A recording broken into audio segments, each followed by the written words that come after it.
right, and we are rolling. Hello and welcome in, everyone, to a not-so-live, not-so-weekly episode of the Eric the Red podcast. I, as always, am your host, Eric Beck.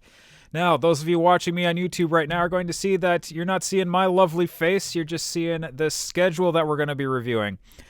So it turns out, well, not it turns out, for some reason, I don't know why, the camera on my laptop is not working super well right now. It is lagging very, very heavily when I am trying to import some video here. So we are just going to be screen recording like we did for all of those different draft reviews that we did leading up to the draft. And we're going to be taking a look here at the schedule that has just been released as of today, about an hour ago, give or take. Schedules were finally released for the NFL season, and we're going to be taking a look. Earlier, possibly yesterday, or at least for sure earlier today, a lot of the different Week 1 games were revealed for the NFL, so we did know leading up to this 7 o'clock schedule release that the Vikings were going to be playing at Cincinnati. We're going to be opening the season against the Cincinnati Bengals and playing in Cincinnati, and so that, of course, has not changed. We're looking at Week 1, Vikings at the Cincinnati Bengals in a noon Central start. So that is a thing that is happening. So I did take a look at the schedule a little bit already. So I do know some of these, some different things about it. So a couple of highlights that I noticed. The Vikings are going to have 3 separate road trips where they will be having 2 away games in a row. So that's going to happen 3 times this year, which I feel like is a little abnormal for the NFL. It doesn't seem like you get a lot of those back-to-back road games, or at least not 3 times a season. Another irregularity, or whatever the word is, for the Vikings is that after one of these 2-week road game deals, they're going to be having 3 consecutive home games. So to open the season, they're going to be having 2 away games followed by 3 consecutive home games, which, once again, I don't feel like you see a lot of 3-game homestands in the NFL. So a couple of different tidbits there that are a little different than normal, I guess, than what you would typically see in the NFL, at least according to what I can remember from the last 20, however many years I've been watching football. The third thing we'll talk about here before we actually go through this game by game is that, according to my count, and as we go through this, we'll double check on this to make sure, but according to my count, the Vikings have 4 scheduled primetime games for this season. Very back end of the season heavy, very waiting until the end of the season to really kick off those oh my goodness. I'm so used to seeing my face when I do this, and now that I'm not seeing myself talk to myself, for some reason this is harder. I don't know why. I have been recording podcasts for over a year, not doing it with my face, seeing my face while I'm recording. So I don't know what the issue is, but we will try to get over whatever sort of vocal tics are going on right now. 4 primetime games for your Minnesota Vikings, at least at the moment. There is always a possibility that these games get flexed. There is always a possibility that we get flexed into primetime games, so we will definitely have to wait and see what happens throughout the season. And as we will be discussing, there are questions about whether a certain someone is going to be playing quarterback for a certain division rival, and so that may also affect some of these game times that we're going to be seeing towards the end of the season. But anyways, I'm going to take a drink of water because I don't ever take breaks on this for some reason. And we are going to make our way down the schedule. So, like I already said, Week 1 at Cincinnati. I know that some people, or possibly a lot of people who go through the schedule release stuff, are going to be going game by game and not just talking about the game, but also giving predictions about which team is going to win the game, giving once we get to the bottom of this, a regular season record prediction for the Vikings, which I suppose I can do on the caveat or on the understanding that I have no idea who a lot of these teams are actually going to be fielding on their rosters. I have no idea. Cincinnati Bengals, I don't know anything about the Bengals roster other than Joe Burrow and the receiver they just drafted.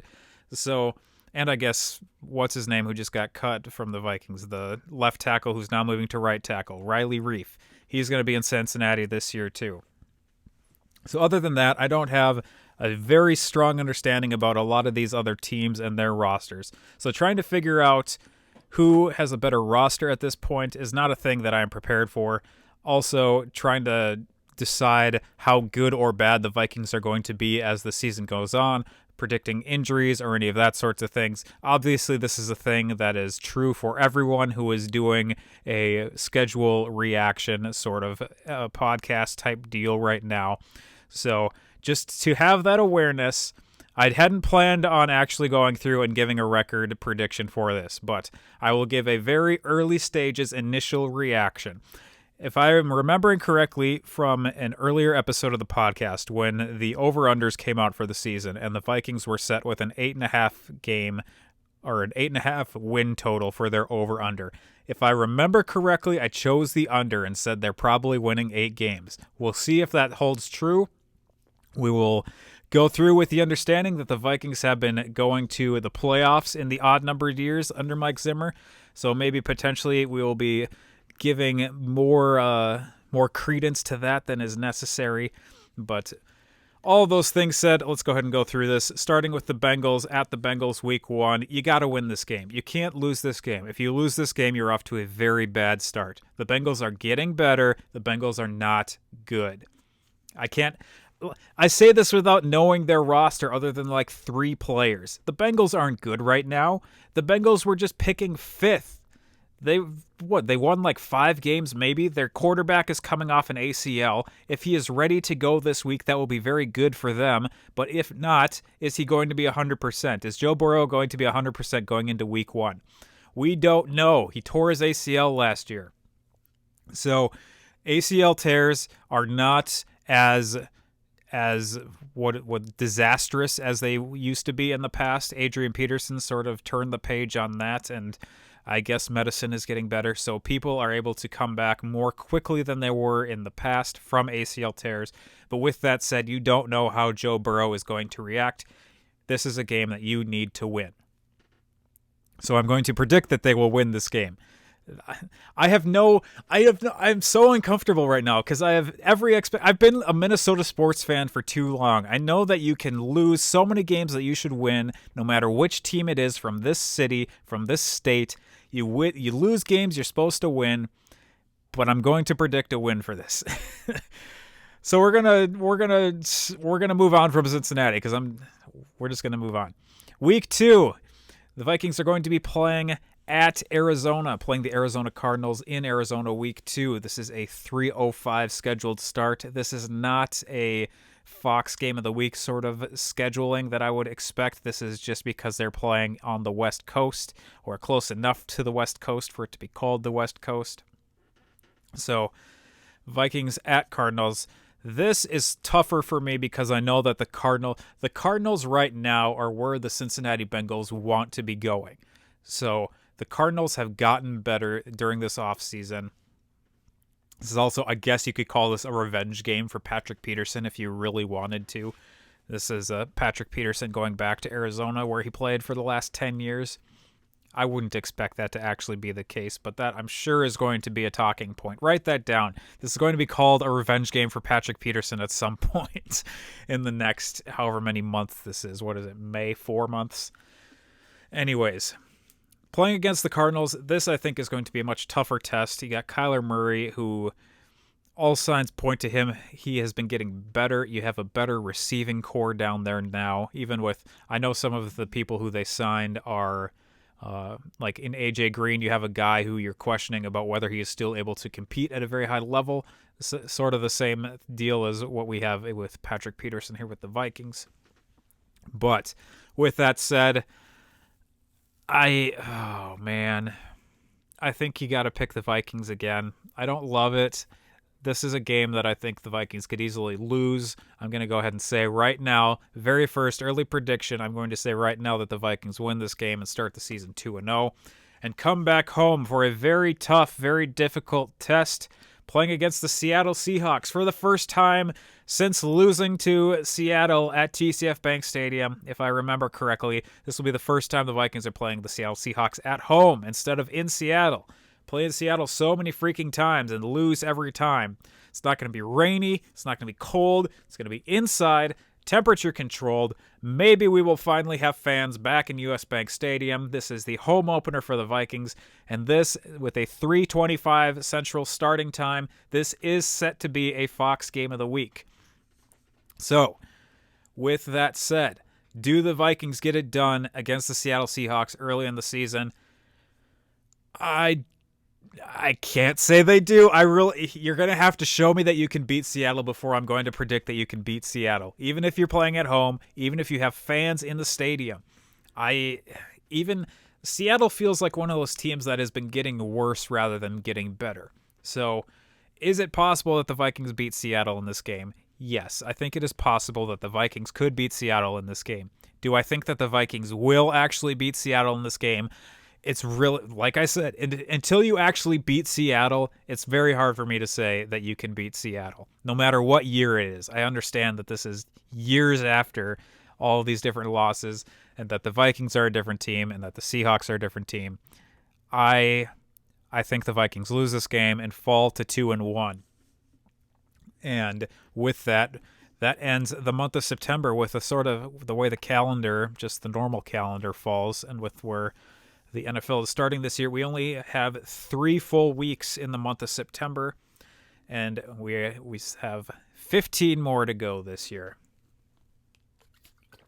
So, moving on to week 4, those of you watching on YouTube, you're going to be ahead of me when I'm talking about this, because there are going to be more games on the screen than what we're actually able to talk about. But for those of you listening on the podcast, just audio format only, week 4, Vikings playing the Cleveland Browns at home. This is the second out of the 3-game homestand for the Vikings early in the season. This is a 12 o'clock noon start for the Vikings. This is not a game that is, I don't think it's even capable of being flexed to a later time slot. I guess that's the word, time slot. But this, I think, has the potential to be a very, very interesting, fun, hard-nosed, good game, just in general, if you're a football fan. Cleveland is, as if everything that happened last year is not a mirage, and Cleveland is able to maintain their level of play, this has the potential to be an incredible game if the Vikings are who we think they have the potential to be. This is also, if you want to talk about another revenge game, this is Kevin Stefanski coming back to Minnesota. The only other place, if I am correct, where he has been a coach of any sort in the NFL. So you're now head coach of the Cleveland Browns, Kevin Stefanski, looking to bring his squad back into Minnesota. And hopefully for them, do well. Hopefully for us, not do so well coming back here. And this is a game on CBS. This is one of those where you got an AFC team coming into an NFC market. So you got the CBS play-by-play people coming in here for that game. This is a real tough one. This might be tougher for me to pick than Seattle, because Seattle has been so perennially good and you haven't been good against them. Cleveland has been so perennially bad and you just haven't really played them that much because they're in the other conference. So this games like this are the reason I didn't want to have to make myself do a record prediction, but here we are anyways. I think I have to say it's a win, but I really don't want to. Oh man. Because here's the deal. Let's put a pin in this. Let's come back to this, because week 5 you have the Lions at home in a noon game, and then week 6 you're at Carolina. We're going to go ahead and jump ahead to that. So week 5, week 6, those are both games that you need to win. I understand. So the Lions, with the whole biting kneecaps off situation, the Lions need to show me that they're better before they get any love from me. So we're going to say a loss for the Lions, a win for the Vikings in that game. And then going to Carolina is another interesting one, because Carolina, I have been hearing buzz from people around the league. I make that sound like I know people around the league. things I have been hearing when I watch YouTube videos. Anyways, but people have said that the Carolina Panthers have a better roster than what their record last year suggested. And part of that was quarterback play, and part of that was Christian McCaffrey getting hurt last year. So if Christian McCaffrey is healthy, this game gets harder. If Sam Darnold, by some wild leaps and bounds in his game, becomes a competent NFL quarterback, then this game also gets harder. This is the sort of game Carolina is always tough for some reason for the Vikings, especially going to Carolina. But this is a game I feel like you need to win. This is like the Cincinnati game. This is a game that you need to win if you are going to attempt to prove yourself as a good team. So, if we come back to this Cleveland game after having predicted wins against the Lions and the Panthers, we're sitting at 4-1 before we say the Cleveland Browns result. So, if we say a win against Cleveland, we're 5-1, which, based off this schedule, is not necessarily outside of the realm of possibility. But based off of the team that the Vikings fielded last year, there is no way in the world that the Vikings would go 5-1. On the flip side of that, if we say a loss to Cleveland, you're at 4-2, which is still very good, especially in comparison to where you were last year, but for some reason seems a lot more likely than a 5-1 start. So we're going to go ahead and say Vikings are going to lose to the Cleveland Browns week 4, and they will go through 2-2 into the game against Detroit at home, win against Detroit, win at Carolina, and then hit their week 7 bye. The Vikings bye week this year is week 7. So entering the bye week, we're saying that the Vikings are going to be 4-2. And coming out of the bye week, onto the Dallas Cowboys, Week 8, Sunday, October 31st, Halloween, in a prime time slot. I really, as much as I hope that there are Vikings fans in the stadium against the Seahawks and against the Browns, this is the game that you, for everything, hope and pray that the Vikings can get fans in US Bank Stadium on Halloween night against the Dallas Cowboys. I really think you win this game if you have the fans in the stands. And if you don't, I really think you will not win this game. This is one of those where Dallas came last year with Andy Dalton as their quarterback, came into US Bank Stadium and beat the Vikings. Now, definitely a bad Vikings team, a team that we think is worse than the team we have going into this season, but still, prime time with Kirk Cousins is always tricky, no matter how many more wins he has now than he did a couple years ago in prime time. That is not easy. Dallas, no matter how bad Dallas is, Dallas, for some reason, is not easy for the Vikings. For some reason, they seem to be pretty close games, at least in recent history. But with all of that said, I think you need to predict a win against the Dallas Cowboys, which puts you at 5-2 with my predictions. And after that primetime win, you're heading to the East Coast for the first... Oh, this is rough. This is the first of a 2-game road trip, which is not technically going to be a road trip with the way these teams operate. They will be coming back to Minnesota in between, but the first of a back-to-back road contests. However the grammar works out. Week 9, after coming off a win against the Dallas Cowboys, you are going to Baltimore and playing a noon game on Fox against the Baltimore Ravens. Oh, man. This, again, right off the bat, I want to say this is going to be a loss, but I don't know how good the Ravens are actually going to be. It's going to depend on how well Lamar Jackson is holding up, how well the rest of that team is doing. This is also going to be the Vikings encountering a freshly drafted, for some reason, his name is escaping me, played at the U. Oh, my goodness. I don't understand my brain sometimes. Gophers wide receiver. This is embarrassing. We're going to look this up while you can't see me, for those of you on YouTube, and figure out what this guy's name is as we talk about the Vikings probably losing to the Ravens in Baltimore. I think, as always, when you're playing at home, you are going to have an easier time, potentially easier time, not necessarily last year, but potentially if you have fans in the stands, an easier time with winning these games, especially when it's a team who is as difficult to play against as the Ravens.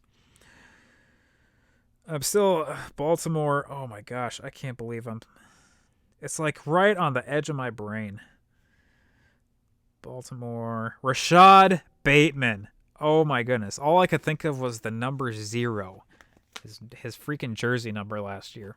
Rashad Bateman. Vikings will be playing probably against Rashad Bateman playing with the Ravens and losing to the Ravens. All of this to say, all of this me stumbling all over myself, the Vikings losing against Baltimore, putting them at, I believe, 5-3. Yes, 5-3 so far. And then week 10, this is the rough part, going to the opposite coast and playing against the Los Angeles Chargers. Week 10 in the brand new SoFi Stadium, the not so brand new SoFi Stadium, the year-old but no one's been in there SoFi Stadium, and playing against the Los Angeles Chargers. I really feel like this is going to be a loss as well, but this is, there are things in football, or I guess in sports in general, that are called trap games. Games that you should win, but you go into them thinking that you should win, and it becomes a trap and you lose. This, I think, is a trap game. You could walk into this at 6-3 and be all high on yourself, thinking that you're something good. Sure, you just lost to the Ravens, but the Ravens are a good team, so that doesn't matter. You're going into the Chargers, who technically were worse than you last year, even though they maybe only lost one more game than you did. And they now have a rookie quarterback who was very good, Rookie of the Year last year. Here's another revenge game for you if you want it. Justin Jefferson not winning Rookie of the Year and going to face the Los Angeles Chargers led by Justin Herbert. Look for articles about that being written that week in the lead up to that. So this is a 3:05 start for this game. This is because they're on the West Coast, not because this is going to be specifically a big game for Fox in this one. Oh my gosh. This prediction stuff is hard. I think I got to say it's a loss. I know we're thinking that the Vikings are going to be better next year, but I don't think they're going to be super amazing next year. I think the Chargers are going to be much improved next year. I think you got to say it's a loss, putting the Vikings at 6-4, heading into a home contest against the Green Bay Packers. Sunday, November 21st. This is a noon game. This is where we start to ask the question about, is Aaron Rodgers going to be playing next season for the Green Bay Packers? We have not talked much about this because we have not had really any episodes since this has been news, but there are very serious questions about whether Aaron Rodgers is going to be playing for the Packers next season or not. So, I think either way, if you have fans in the stands, I think you can win this game. I think you can chalk this up as a win. If Aaron Rodgers is not playing for the Packers, I definitely say this is a win. If Aaron Rodgers is playing for the Packers in this game, it's going to be more difficult. We saw what happened last year when they freaking just toyed with us week 1. But I think you can. I'm going to say that this is a win for the Vikings. Got them at 7-4. Tentatively at 7-4. The following week, you are going to San Francisco. This is another one. You are wondering how much improved San Francisco is going to be, and you're looking at them probably playing with a rookie quarterback in Trey Lance, who is going to be starting for them. It's not going to be Jimmy G. And the San Francisco, I think at this point, does not run through their quarterback. That has been like the entire talk of this, is that their head coach, Kyle Shanahan, wants to have a quarterback who just runs the offense, runs his offense for him. So essentially, Kyle Shanahan is the quarterback and is using the quarterback who's out on the field as his avatar. That's why he liked Kirk Cousins so much. That's why there's been so much talk about Kirk Cousins reuniting with him in San Francisco. But with that said, I think the rest of the San Francisco 49er team is very good. Now, last season, they did not perform well when they had sort of a quarterback carousel with Jimmy G being hurt. But with them being a better team and with them, at least from their end, hopefully having stability, I think the Vikings are going to lose against the 49ers, especially since this is going to be played in the San Francisco Bay Area. For whatever reason, last night I was looking at where different stadiums are in the San Francisco Bay. Oh, it's because the Oakland Athletics may be moving, the baseball team. But anyways, the San Francisco 49ers don't play anywhere close to San Francisco anymore. They're basically the San Jose 49ers. So just a mini rant there about how these things are named. It's like both the New York teams playing in New Jersey. It doesn't make any sense. But with all that said, Vikings losing against the 49ers, which I believe puts them at 7-5 on our list. And then the following week, after a road game at San Francisco, you have a road game at Detroit. So for whatever reason, we couldn't get any love with these road trips and actually have two of them on like the same part of the country. It would have been real nice to go to San Francisco and Los Angeles on the same trip, and then maybe you would see the team staying in California for that week. But with the way things shake out, you're going to the Detroit Lions. Oh, by the way, 49ers game is set for 3:25, which is typically Fox Game of the Week time slot, but it is going to be on the West Coast, so I don't know whether that is actually a Fox Game of the Week or not. We will have to wait and see. But the game against the Lions is going to be just a regular old noon start. This is one on CBS, which is sometimes happens when you have a double teams from the same conference playing. Not typical, but potentially happens from time to time. Is happening with this one. CBS coverage for this noon game at Detroit. Once again, this is a game that you need to win. If you don't win this game, you have problems. You have more problems. I don't care how good Detroit is. You have problems if you can't win against Detroit in both games of the year. So, win against Detroit at Detroit. That puts the Vikings at 8-5 with 5 games. Are we counting this right? 1, 2, 3, 4, 5 games left. 8-5 is... something here is off. Let's go back. So far, win against Cincinnati, win against Arizona, loss against Seattle, loss against Cleveland, win against Detroit, win against Carolina. That's 4-2 going into the bye week. Win against Dallas, 5-2. Loss against Baltimore. Oops. Those of you on YouTube just got to see the background on my computer. Anyways, loss against Baltimore puts you at 5-3. I think this is where we got off. Loss against, right? Yes. 5-3 against Baltimore. 5-4 loss against the Chargers. 6-4 win against the Packers. 6-5 loss against the 49ers. 7-5 win against Detroit. That makes more sense. I feel more comfortable about where I have this team at so far.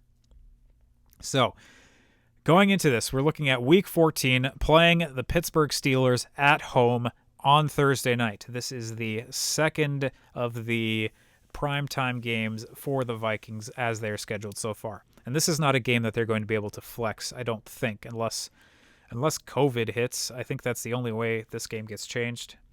So, home against the Pittsburgh Steelers. Oh, man. The Steelers aren't good. Steelers aren't good, but they're hard to play against. I think it's very possible that Big Ben is not playing for the Steelers anymore at this point. I think there's a possibility that he's hurt. But Mike Tomlin, I don't know if Mike Tomlin's ever had a losing record. Oh, man. I mean, that's certainly a possibility. I can't say that for sure, but I don't know that he's ever had a losing record. But you're at home.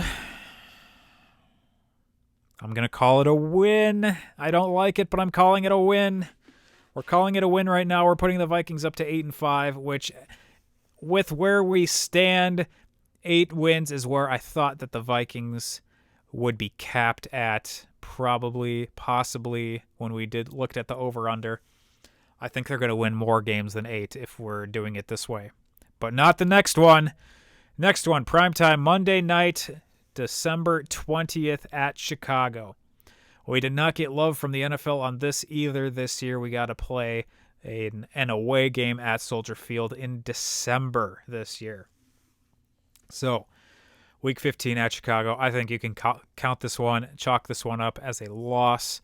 It's very hard for the Vikings. Somehow the Vikings won all of their road division games last year. I don't think they're going to be able to repeat that this year. I think they lose at Chicago, which puts them at, what did we have them at? 8-6, is that right? 8-6 with 3 games left. Okay, we're good. 8-6 with 3 games left. The math is adding up. It's harder with 17 games than it used to be, but the math is adding up. Going into a home game, Week 16, day after Christmas, a noon game against the Los Angeles Rams. This is where this is so hard now, is because these teams that were bad are suddenly have the potential to be so much better than they were, especially since the Rams have Matt Stafford. Now, Matt Stafford is not the pinnacle of health. He is definitely not a person who is always reliable when it comes to staying on the field and not getting hurt. So there's every possibility that the Vikings go into this game and that Matt Stafford is not starting for the Rams. But with that said, can you predict that the Vikings are going to win? My gut instinct tells me that I can't count this one as a loss. I think you need to say that the Vikings win this game.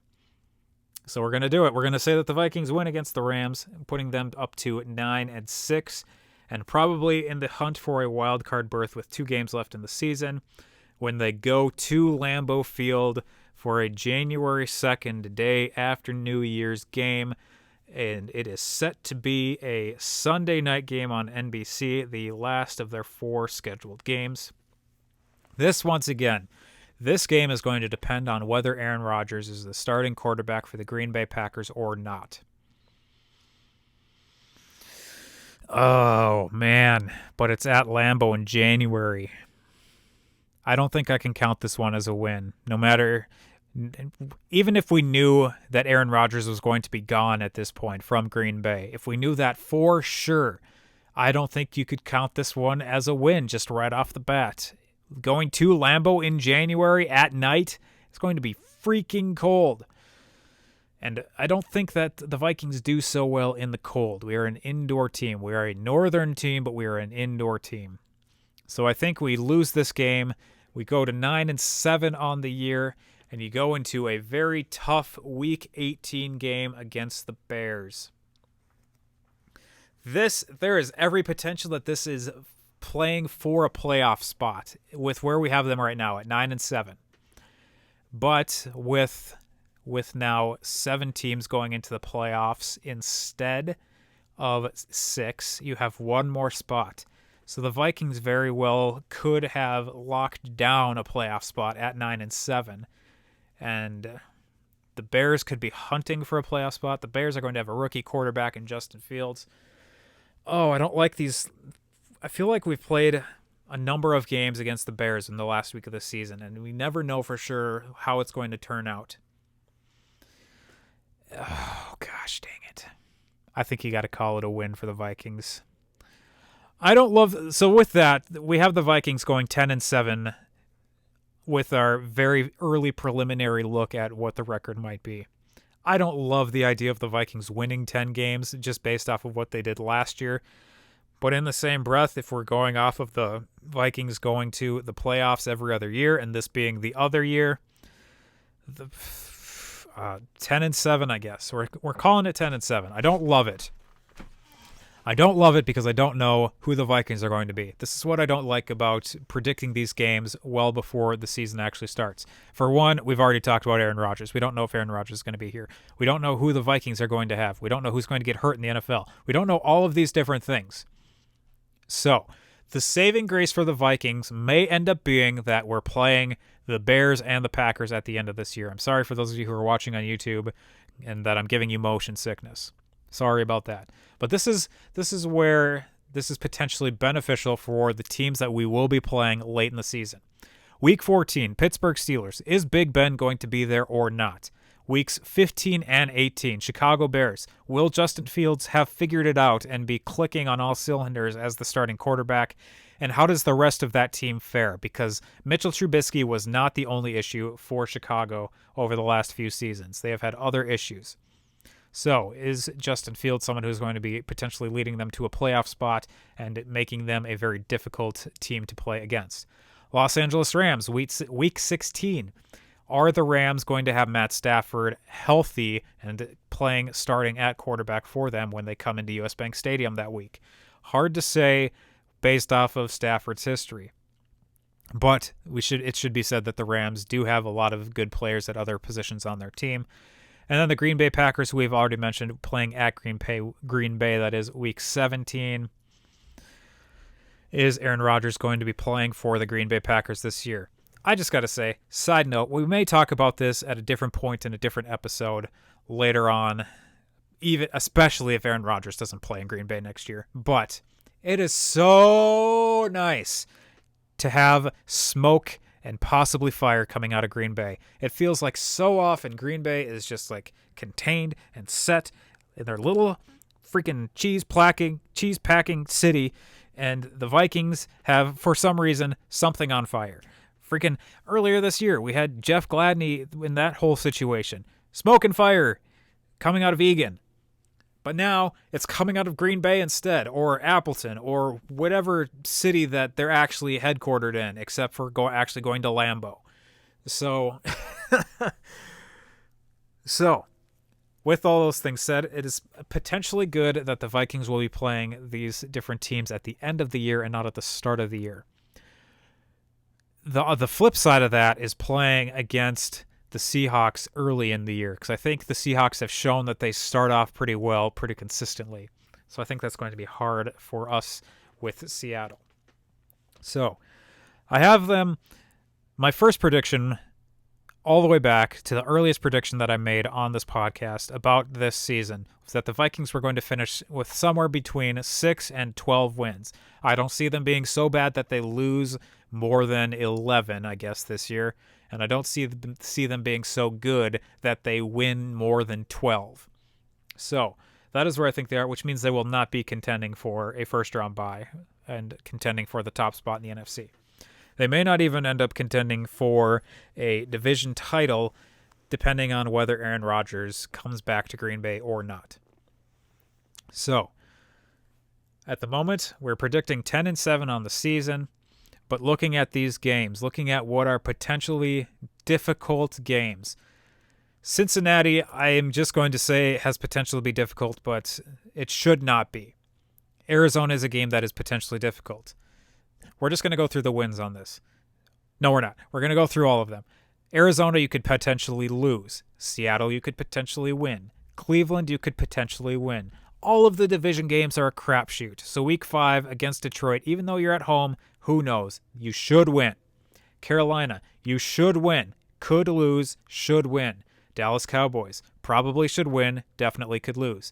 Baltimore, it's hard for me to say that you should win or possibly could win. I think that is a tougher one. I think you're going to lose to the Ravens 8 times out of 10, at least with how each of these teams fares right now.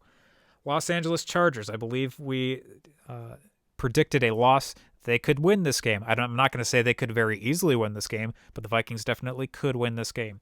Green Bay, we already talked about it. San Francisco, I predicted a loss. You could potentially win this game. Depends on what your team looks like. Detroit, we already talked about it. Steelers, predicted a win. You could lose this game. Rams, predicted a win. You could lose this game. And then, of course, the 3 out of 4 finishing with 2 against the Bears and 1 against the Packers. Who knows? Who knows what's going to happen? So, with all of that said, there is so much uncertainty still. So do not believe any prediction you hear with any sort of solidity, with any sort of certainty, with any sort of anything other than the utmost speculation about what might actually happen with this team.